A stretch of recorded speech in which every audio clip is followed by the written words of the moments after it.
Good afternoon बच्चों। देखो बेटा, कल हम लोग पढ़ रहे थे सूरदास, ठीक है। और सूरदास में मैंने आपको बताया कि सूरदास कौन थे।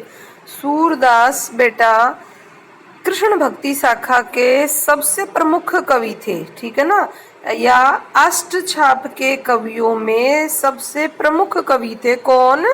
सूरदास। चलो एक बात। दूसरा, सूरदास सगुण काव्य धारा के कवि थे या निर्गुण काव्य धारा के? बेटा सगुण काव्य धारा के कवि थे। और सगुण काव्य धारा में भी जो कृष्ण भक्ति शाखा आई थी, उस कृष्ण भक्ति शाखा के प्रतिनिधि कवि थे। कौन? सूरदास। हो गई बात क्लियर। दूसरी बात कि सूरदास जी का कौन सा ग्रंथ हमारी पाठ्य पुस्तक में संकलित है, तो हम कहेंगे सूरदास जी द्वारा रचित सूर सागर। और सूर सागर का है भ्रमर गीत सार, और भ्रमर गीत सार के कुछ पद हैं हमारी पाठ्य पुस्तक में संकलित है, ठीक है। तीसरी बात बेटा, मैंने कल आपको बताया कि सूरदास को वात्सल्य और श्रृंगार का सबसे अच्छा कवि माना जाता है। अब देखो ये क्या मैडम, वात्सल्य क्या होता है, श्रृंगार क्या होता है? बेटा वात्सल्य माता और पिता का अपनी संतान के प्रति जो प्रेम होता है वो वात्सल्य रस कहलाएगा, ठीक है ना भाई। ऐसी रचना जिसमें माता पिता का अपनी संतान के प्रति प्रेम दर्शाया जाए वो वात्सल्य पूरक रचना मानी जाती है, ठीक है। अच्छा, दूसरा श्रृंगार बेटा पति पत्नी या प्रेमी प्रेमिका का अगर कहीं ग्रंथ में जिक्र हो या वर्णन हो तो वहाँ कौन सा रस पाया जाएगा? श्रृंगार रस। ये मैं इसलिए बता रही हूँ कि हमारे रस नाम का टॉपिक भी लगाया हुआ है। चलो ठीक है। अब देखो सबसे बड़ी बात, जो हम ये पद पढ़ रहे हैं इन पदों में गोपियों का जो विरह वेदना है वो बहुत ही सुंदर तरीके से दर्शाई गई है। गोपियों की जो विरह वेदना है उसको यहाँ दिखाया गया है। और बेटा यहाँ पति पत्नी या प्रेमी प्रेमिका का प्रेम है, बिल्कुल प्रेमी प्रेमिका का प्रेम है बेटा। यहाँ गोपियों का कृष्ण के प्रति जो एकनिष्ठ प्रेम है वो दर्शाया गया है। तो कौन सा रस पाया जाएगा यहाँ पर? श्रृंगार रस। और श्रृंगार रस के भी दो भेद होते हैं बेटा। जब पति पत्नी मिलते हुए या प्रेमी प्रेमिका मिलते हुए दिखाए जाएं तो श्रृंगार का संयोग पक्ष होता है, और जब वो बिछुड़ते हुए दिखाए जाएं तो श्रृंगार का वियोग पक्ष है, ठीक है। अब ये बताइए कि आप सूर के पदों में जो गोपियां श्री कृष्ण से बिछुड़ी हुई हैं ये दिखाया गया है, तो यहाँ श्रृंगार का संयोग पक्ष है या वियोग पक्ष? बेटा श्रृंगार का वियोग पक्ष। फिर बताती हूँ, यहाँ श्रृंगार वर्णन का श्रृंगार रस का बहुत सुंदर वर्णन है, और श्रृंगार रस के भी वियोग पक्ष को बहुत सुंदर तरीके से दर्शाया गया है। किसमें? सूर के पदों में। तीसरी बात, यहाँ पर गोपियों की वाक चातुर्यता दिखाई देती है, मतलब वाणी की चतुराई से वो किस प्रकार उद्धव पर विजय प्राप्त करती हैं। और उद्धव पर विजय प्राप्त करना किसका प्रतीक है बेटा? हमारी भक्ति काव्य धारा में सगुण काव्य धारा का विजयी होना, मतलब निर्गुण पर सगुण की विजय दिखाई गई है। यहाँ निर्गुण का प्रतिनिधि बनकर कौन आया है बेटा? निर्गुण का प्रतिनिधि बनकर आया है उद्धव, और सगुण का प्रतिनिधित्व कर रही है गोपियां, ठीक है। ये हम पढ़ चुके थे। और पहले ही पद में हमने क्या पढ़ा? पहले पद में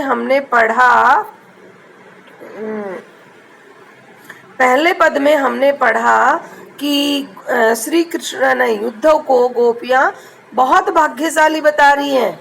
क्यों बेटा? ये अन्योक्ति अलंकार का बहुत सुंदर वर्णन है यहाँ पर।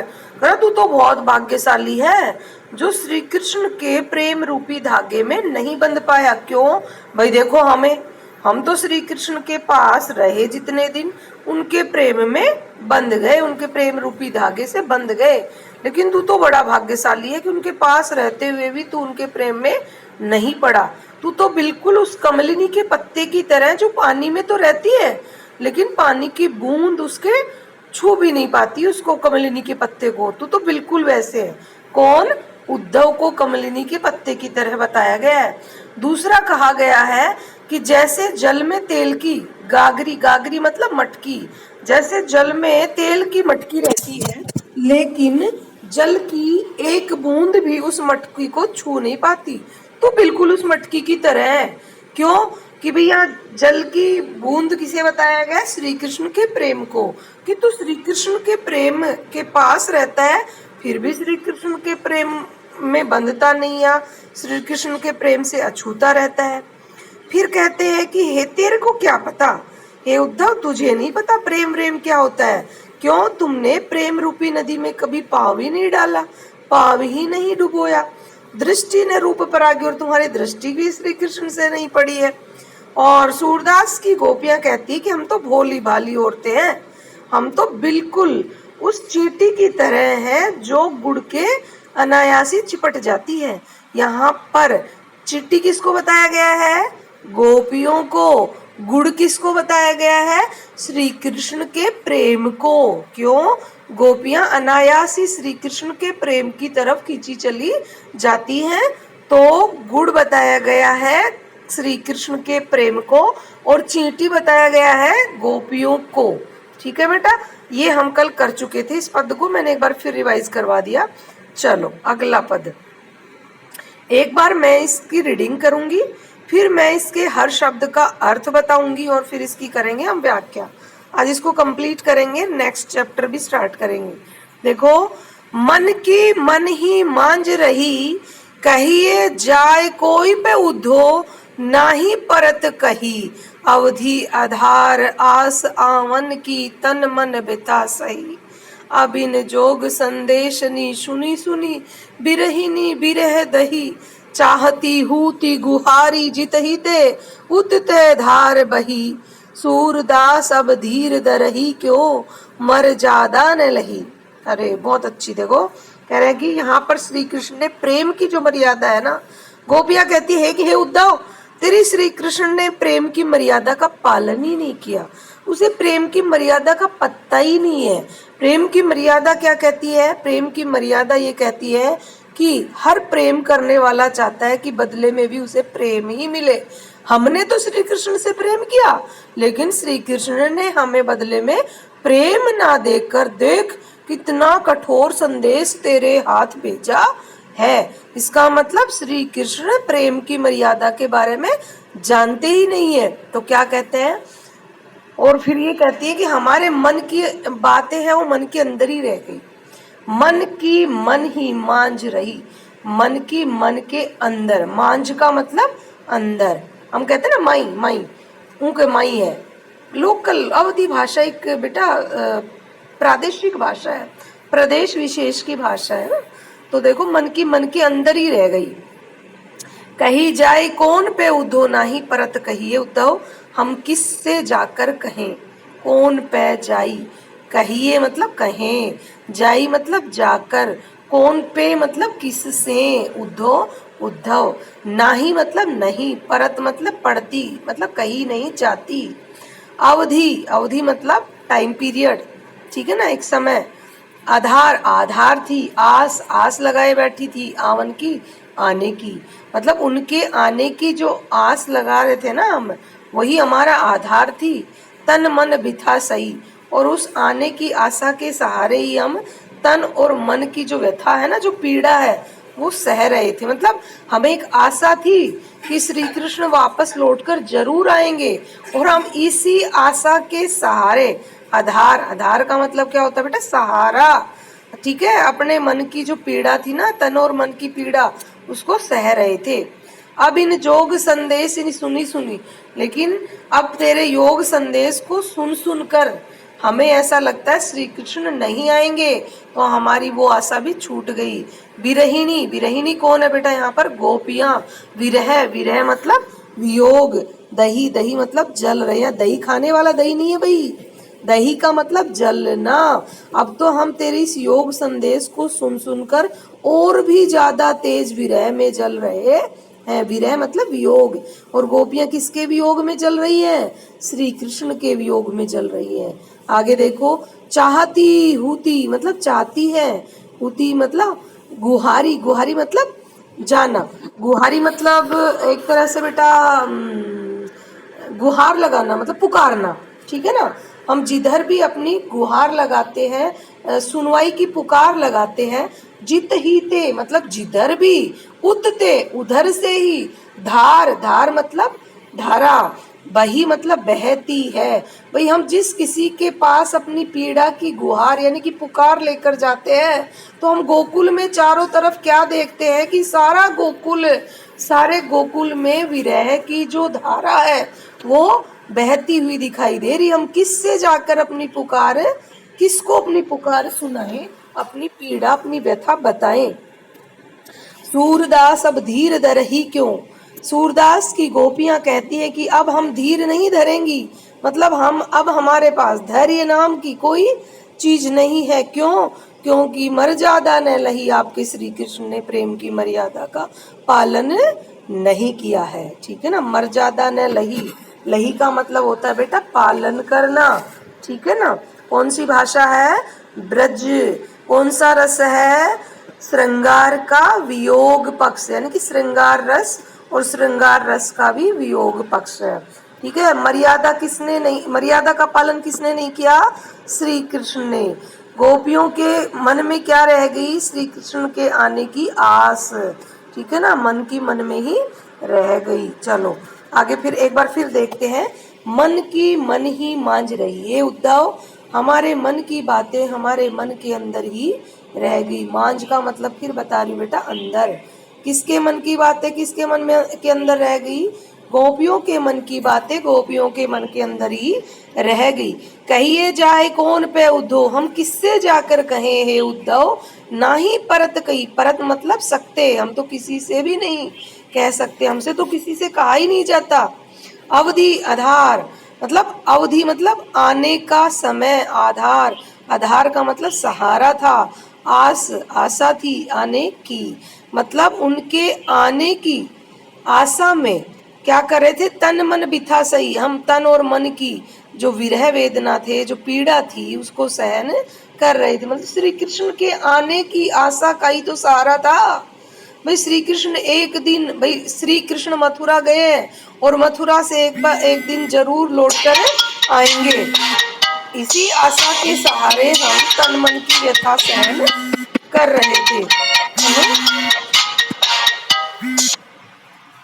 श्री कृष्ण एक दिन जरूर लौटकर आएंगे, बस इसी आस के सहारे हम अपने तन और मन की व्यथा को सहन कर रहे थे। गोपियों को क्या आशा थी? बेटा मैं हर लाइन का ऑब्जेक्टिव बना के पढ़ा रही हूँ आपको, तो आप कहो गोपियों को श्री कृष्ण के वापस लौटकर आने की आशा थी, और उस आशा के सहारे वो क्या कर रही थी? उस आशा के सहारे वो अपने तन और मन की व्यथा को सहन कर रही थी। अब इन जोग संदेश इन्हीं सुनी सुनी, मतलब अब तेरे इस योग संदेश को सुन सुनकर, योग संदेश ब्रह्म योग संन्यास आदि का जो मैसेज लेकर कौन आया है? बेटा ये उद्धव। संदेश नहीं मतलब संदेश को सुन सुनकर। विरहिणी या विरहिणी कौन है? विरहिणी मतलब जो विरह से व्याकुल है उन्हें कहते हैं विरहिणी, और विरहिणी कौन है? गोपियां। और किसके विरह में व्याकुल है वो? श्री कृष्ण के। विरह दई, विरह से और ज्यादा जलने लग गई। किसके योग संदेश को सुनकर गोपियां और ज्यादा विरह में जलने लग गई? उद्धव के योग संदेश को सुनकर गोपियां और ज्यादा विरह में जलने लग गई। चाहती हूती गुहारी जीती थे, मतलब हम अपनी पुकार लेकर, हम अपनी पीड़ा भरी पुकार, गुहारी का मतलब होता है बेटा पीड़ा भरी पुकार, हम अपनी पीड़ा भरी पुकार लेकर जहां कहीं भी जाते हैं वहीं ते धार बही, मतलब उधर से ही हमें विरह की धारा बहती हुई नजर आती है। क्यों? क्योंकि पूरा गोकुल श्री कृष्ण के वियोग से व्याकुल है और तड़प रहा है। तो कहने का मतलब ये है, हम तो अपनी पुकार किसी से सुना भी नहीं सकते, किसी को अपनी व्यथा के बारे में बता भी नहीं सकते, क्योंकि सामने वाला पहले ही श्री कृष्ण के वियोग में तड़प रहा है। सूरदास अब धीर धर ही क्यों, सूरदास की गोपियां, यहाँ सूरदास का मतलब सूरदास की गोपियां। भाई इन गोपियों को बुला कौन रहा है? इन गोपियों को बुलाने वाले सूरदास ही तो हैं। तो सूरदास की गोपियां कहती है कि अब हम धैर्य धारण नहीं करेंगे, क्यों, हमने बहुत सहन कर लिया कि श्री कृष्ण आएंगे आएंगे, अपनी मर्यादा का पालन करेंगे, हमें नहीं सताएंगे। लेकिन उन्होंने तो प्रेम की मर्यादा का पालन ही नहीं किया। और प्रेम की मर्यादा क्या कहती है कि प्रेम करने वाले को बदले में प्रेम ही देना चाहिए। हमने तो श्री कृष्ण से प्रेम किया, लेकिन उन्होंने वापस हमें प्रेम नहीं लौटाया, योग संदेश लौटाया। इसका मतलब उन्होंने प्रेम की मर्यादा का पालन नहीं किया। चलो बेटा, मैं भी बहुत अच्छे से क्लियर हो गया होगा आपको, एक एक बात बता दी। अब नेक्स्ट देखो, हमारे हरि हारिल की लकड़ी, मन क्रम बचन नंद नंदन उर यह दृढ़ करी पकड़ी, जागत सोवत स्वप्न दिवस निसी कान जकरी, सुनत जोग लागत है ऐसो जो करई ककरी, सूतो ब्याहदी हमको ले आए देखी सुनी न करी, यह तो सूर तिन ही ले सौंपो जिनके मन चकरी। अब देखो बहुत अच्छा भाई, गोपियों की वाक चातुर्यता बड़ी गजब की है, इतनी तगड़े तरीके से बात करती है वो अन्योक्ति में उद्धव से, मतलब कहीं का निशाना कहीं पे पड़े, सामने वाला समझ भी जाए। और तो ये क्या कह रही है, हमारे हरि हारिल की। देखो बेटा, यहाँ पर इस पद्य में गोपियों के एकनिष्ठ प्रेम का तगड़ा परिचय मिल रहा है। मतलब श्री कृष्ण के अलावा वो किसी दूसरी चीज को, चाहे वो योग संदेश हो चाहे कोई और वस्तु हो, उसकी बातें भी नहीं करना चाहती। कि तो क्या कह रही है, हमारे हरि हारिल की लकड़ी, हमारे हरि मतलब हमारे, मतलब हमारे हरि, हरि मतलब श्री कृष्ण, हारिल, हारिल एक पक्षी है। क्या है बेटा, हारिल एक पक्षी है, लकड़ी, और वो हमेशा अपने पैरों में एक लकड़ी दबाए रखता है। हारिल नाम का जो पक्षी है वो अपने पैरों में हमेशा एक लकड़ी दबाए रखता है। तो कह रहा है कि हम तो हारिल है और श्री कृष्ण वो लकड़ी है। मतलब गोपियां हारिल किसे बताया गया है, गोपियों को, और हारिल की लकड़ी किसे बताया गया है, श्री कृष्ण को। तो श्री कृष्ण तो हमारे हारिल की लकड़ी है, हम हारिल और श्री कृष्ण हमारी लकड़ी। और हमने इस लकड़ी को मन से, मतलब हम मन में अगर सोचते हैं तो किसकी बातें सोचते हैं, श्री कृष्ण की। क्रम से अगर हम काम भी करते हैं तो किसके लिए करते हैं, श्री कृष्ण के लिए। वचन, अगर हम वाणी से भी बातें करते हैं तो किसके लिए करते हैं, किसके बारे में करते हैं, कृष्ण के बारे में करते हैं।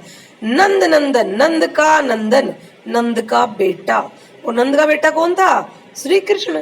तो हम तो हमारे मन से, क्रम से और वचन से हमने उस लकड़ी को, श्री कृष्ण रूपी जो लकड़ी है, उसको पूरे मतलब हृदय में धारण कर लिया है। यह दृढ़ करी पकड़ी, और बड़ी दृढ़ता के साथ, बड़ी कसावट के साथ हमने उस लकड़ी को पकड़ रखा है। अगर तू उस लकड़ी को हमसे छुड़वाना चाहेगा ना, नहीं छुड़वा पाएगा। क्यों, हमने मन से, क्रम से, कर्म, या क्रम का मतलब बेटा, क्रम तो सीक्वेंस होती है, तो ये अवधि भाषा है और अवधि में कर्म को क्रम लिखा जाता है। यानी कि हम मन से, कर्म से और वचन से श्री कृष्ण को हृदय में धारण कर चुके हैं, और बड़ी दृढ़ता के साथ हमने वो हारिल की लकड़ी है ना उसको पकड़ रखा है। या हारिल की लकड़ी कौन है बेटा, श्री कृष्ण। अब देखो रूपक अलंकार है, श्री कृष्ण हारिल की लकड़ी हो सकता है क्या, नहीं हो सकता। तो उपमेय पर उपमान का आरोप कर दिया।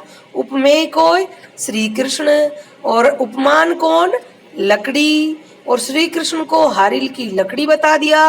तो जबरदस्ती कर दी, और जहां जबरदस्ती की जाए, 9th क्लास में अलंकार पढ़ाए थे, याद करो कौन सा अलंकार होगा, रूपक। ठीक है, आगे देखो, जागत सोवत स्वप्न दिवस निसी कान चक्री। मतलब हम जागत मतलब जागते हुए, सोवत मतलब सोते हुए, स्वप्न मतलब स्वप्न में भी, दिवस मतलब दिन, निसी मतलब रात, कान्ह कान्ह की, जक मतलब पुकार, री लगाए रखते हैं, मतलब उन्हीं की जक लगाए रखते हैं। हम तो केवल उन्हीं की रट लगाए रखते हैं। ठीक है, मतलब हम तो जागते हुए, सोते हुए, यहाँ तक भी स्वप्न में, दिन रात कान्ह पुकारते रहते हैं। जकरी मतलब पुकारते रहना। आगे देखो, सुनत जोग लागत है। सो अब हम रात दिन श्री कृष्ण करते रहते हैं, और आज तूने हमें योग संदेश सुनाया है। तो तेरा योग संदेश है ना, सुनते ही ऐसा लगता है, सुनते ही योग संदेश जो उद्धव गोपियों के लिए लेकर आया था, मतलब सुनते ही योग संदेश लागत है, सो ऐसा लगता है जैसे करुई कड़वी ककरी ककड़ी हो। मतलब तेरा योग संदेश नहीं, सुनते ही हमें ऐसा लगता है जैसे कड़वी ककड़ी। अब बता, कड़वी ककड़ी खाना कोई पसंद करेगा? नहीं करेगा। तो तेरा योग संदेश भी हमें अच्छा नहीं लगता। ठीक है, आगे देखो, सु मतलब तू उद्धव। यहाँ सु शब्द किसके लिए आया बेटा? अवधी भाषा में तू को बोलते हैं सु, और सु शब्द किसके लिए आया है? उद्धव के लिए। सु तो व्याधि हमको ले आए। सु मतलब तू, तो मतलब तो, व्याधि आधि मानसिक रोग होता है, व्याधि बेटा शारीरिक रोग होता है। मतलब तेरा ये योग संदेश है ना, ये तो एक बीमारी की तरह है, शारीरिक बीमारी की तरह है। तू तो हमारे लिए एक शारीरिक बीमारी ले आया, देखी सुनी न करी। और ये ऐसी शारीरिक बीमारी है जो ना कभी हमने देखी, ना सुनी, और ना कभी भोगी। मतलब किसी के हुई भी नहीं है ऐसी बीमारी। ये यहाँ शारीरिक बीमारी किसे बताया गया है? उद्धव के योग संदेश को। उद्धव को नहीं बेटा, उद्धव जो मैसेज लेके आया है, उद्धव जो उन्हें योग संदेश देना चाहता है, निर्गुण निराकार की उपासना करने का संदेश ही योग संदेश था। और उद्धव जो योग संदेश गोपियों को देना चाहता है ना, वो उसके लिए गोपियां कह रही है कि तू तो एक ऐसी शारीरिक बीमारी ले आया हमारे लिए जो ना हमने कभी देखी है, ना सुनी है, और ना भोगी है। मतलब उसको हमने कभी हम किसी के होते हुए भी नहीं देखा है। ठीक है, आगे देख, यह तो सूर तिन ही ले सोपो। इसलिए मतलब ये तेरा योग संदेश है ना, यह मतलब ये योग संदेश। यहाँ यह शब्द किसके लिए आया है? ये योग संदेश के लिए आया है। यह तो सूरदास, सूर का मतलब यहाँ सूरदास की गोपियां।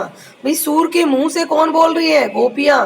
तो सूरदास की गोपियां कह रही हैं कि यह योग संदेश तो तीन ही ले, उनको ले जाकर सौंपो दो। मतलब ये है योग संदेश तो उन लोगों को ले जाकर दो जिनके मन चक्री, मतलब जिनके मन एक जगह नहीं टिकते हैं ना, चक्कर लगाते हैं, कभी इस तरफ कभी उस तरफ।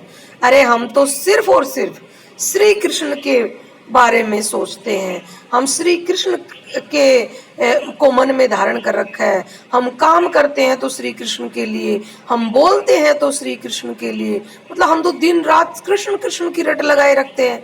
तो बता, अब हम जब हमारे हर चीज में श्री कृष्ण है, हम तो एक निष्ठ प्रेम करते हैं श्री कृष्ण से। अब तू योग संदेश है ना, ये तो उन लोगों को दे जिनका मन स्थायी नहीं है, चक्कर काटता है ना जिनका मन, ये योग संदेश उनको दे। हमारे ऊपर तेरा योग संदेश लागू नहीं होगा। समझ में आ गया बेटा? एक बार फिर देख लो, हमारे हरी हारिल की लकड़ी। गोपियां कहती है कि हमारे श्री कृष्ण है ना, वो तो हारिल की लकड़ी है। जैसे हारिल पक्षी अपने पैरों में एक लकड़ी को दबाए रखता है ना, वैसे ही गोपियां श्री कृष्ण को अपने मन क्रम और वचन में धारण करके रखती है।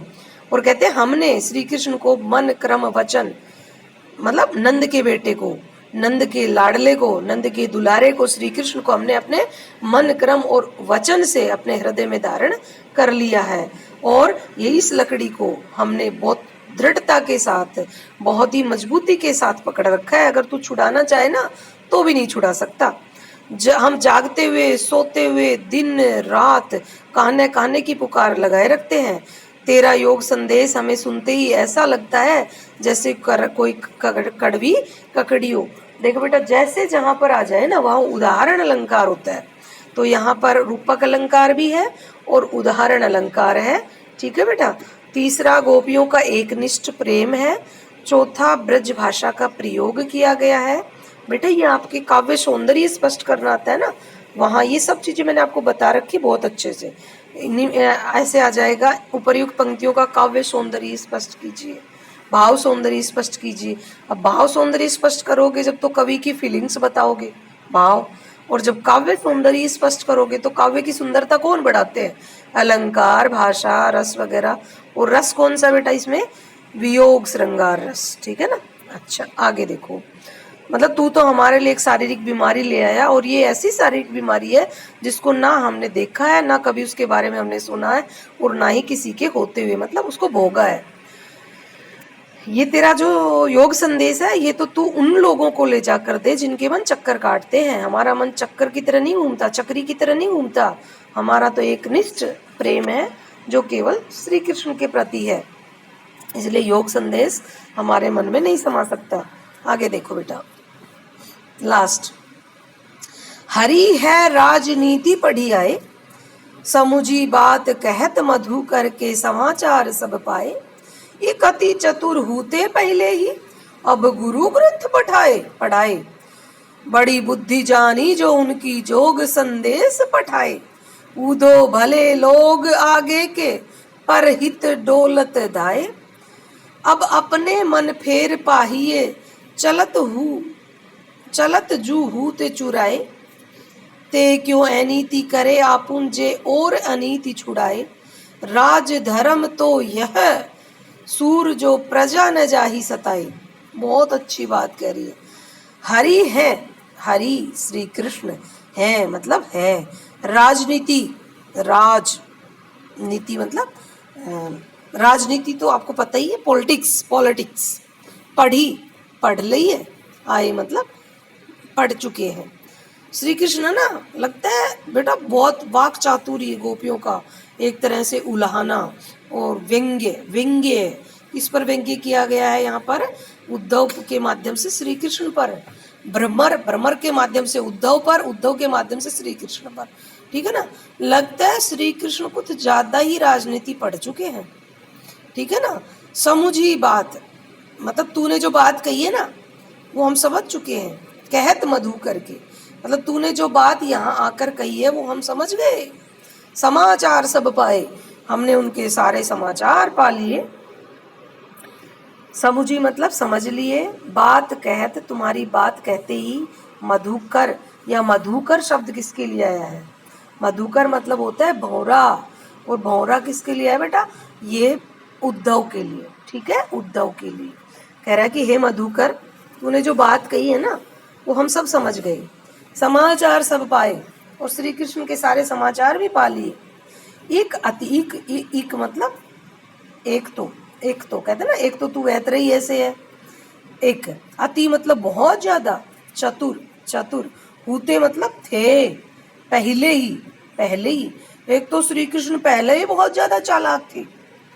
एक मतलब एक तो, अति मतलब ज्यादा, कहते ना अति किसी चीज की अच्छी नहीं होती, ज्यादा। एक तो अति मतलब बहुत ज्यादा, चतुर चालाक, हूते मतलब थे, पहले ही। एक तो श्री कृष्ण पहले ही बहुत चालाक थे, अब गुरु ग्रंथ पढ़ाए, और लगता है अब उन्होंने और ज्यादा गुरु ग्रंथ पढ़ लिए। अब गुरु ग्रंथ मतलब उनके गुरुओं ने और ज्यादा शिक्षा पढ़ा दी है।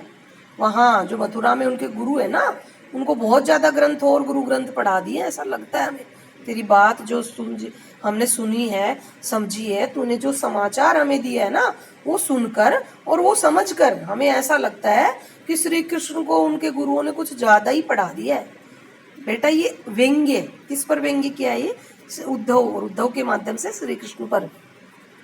बड़ी बुद्धि जानी जो उनकी, लगता है उनकी बुद्धि का विस्तार हो गया है, मतलब वो कुछ ज्यादा ही बुद्धिमान हो गए हैं।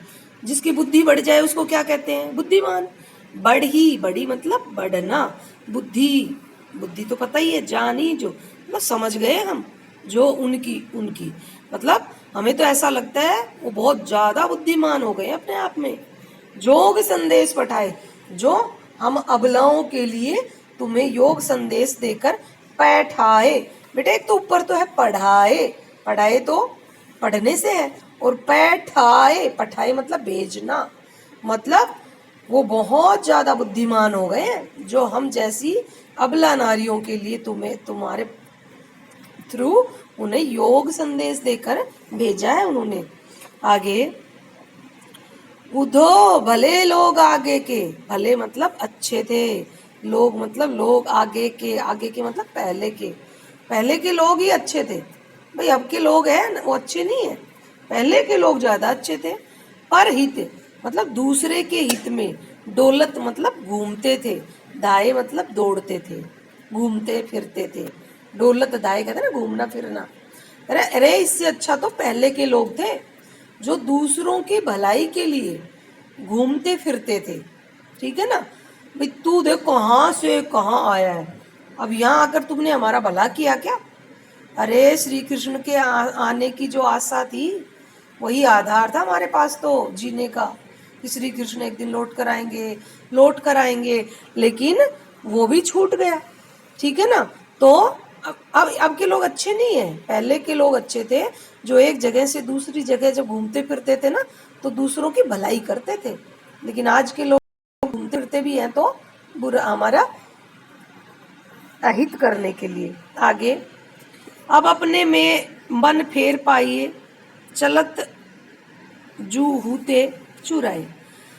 कह रहा कि अब अपने मनों को कैसे बदले। चलत मतलब चलते ही, जू मतलब जैसे, हूते मतलब चुके हैं, चुराए चुराए मतलब हम अपने मन को कैसे बदले, जो पहले ही हमारे मन तो चुराए जा चुके। और हमारा मन किसने चुराया? श्री कृष्ण ने। और इसका दूसरा अर्थ भी निकल सकता है बेटा कि अब तो लोग इधर से उधर अपने मन में फेर लगाए बैठते हैं कि दूसरे की चीजों को चुरा ले। ठीक है ना, ते क्यों अनीति करे, अरे वो लोग क्यों अनीति करे, क्यों बुराई करे अपने आप, जे और अनीति छुड़ाए। मतलब श्री कृष्ण जैसे लोग हैं ना, वो खुद तो अनीति करते हैं और दूसरों को अनीति छोड़ने की बात करते हैं। देखो, राजधर्म तो यह, अरे राजधर्म तो यह है जो प्रजा न जाहि सताए, कि प्रजा को कभी भी दुख ना पहुंचना चाहिए। अब प्रजा को कभी भी सताना नहीं चाहिए भाई। राजधर्म तो यही कहता है कि प्रजा कभी भी सताई ना जाए। क्यों भाई? राजा का सबसे बड़ा धर्म यह है कि प्रजा को सुखी रखा जाए। और हम भी तो श्री कृष्ण की प्रजा ही हैं।